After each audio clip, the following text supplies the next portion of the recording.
One of the most important things I think for young men, particularly, I would say the Gen Z Zoomer generation, is to have a mentor.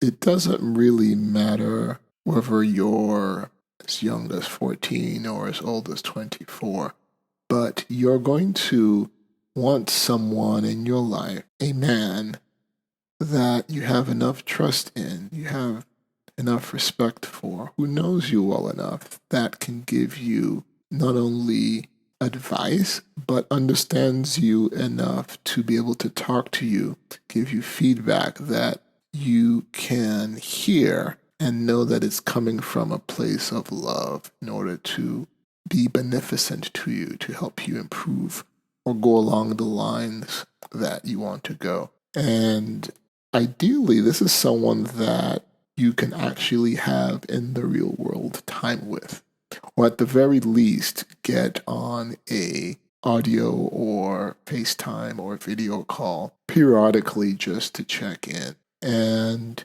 for me, I just actually finished such a call with one of my mentors, who happens to be a relative, but I've known him literally all my life. And we've been through all of it in terms of the things that happen in life. And the reason this particular individual is my mentor is that he is intelligent and wise and experienced enough to give it to me straight in a way that I will hear, understand, and receive it, even if the tone isn't what I prefer.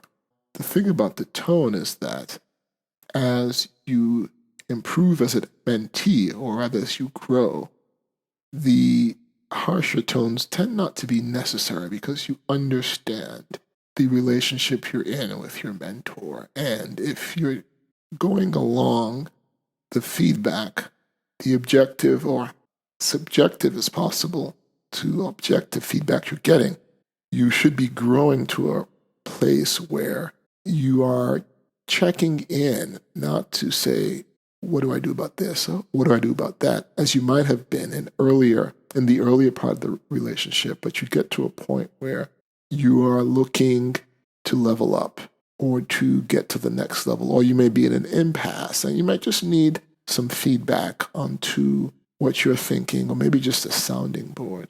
But it all starts as really as young as you can get, where I would say high school at the very latest, right? And the funny thing about a mentor is that you never know until you know who that person is. There are many ways to do it. You can seek it out. There might be a program in your school or at your place of employment, or it may be someone online. Again, online is great if that's all you got, but ideally you want someone you can connect with in the real world without having to have a financial consideration. Not that that isn't a good option. However, at a particularly young age, particularly in your formative years, you want someone who has no bias. Let me rephrase that. It's more of a fiduciary, meaning, to use the finance term, they are acting ultimately in your best interest, the way a good dad would do, right? Your dad typically wouldn't charge you for something like that.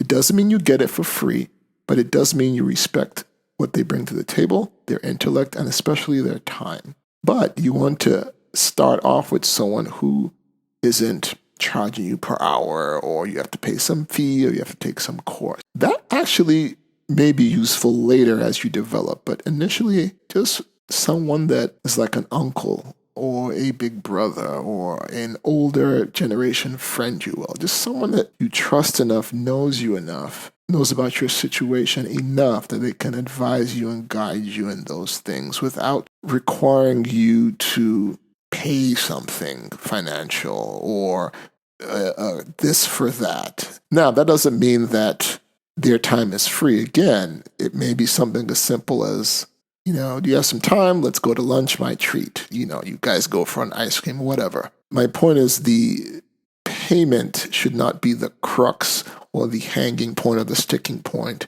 of the interaction and the relationship, right? Especially at the beginning.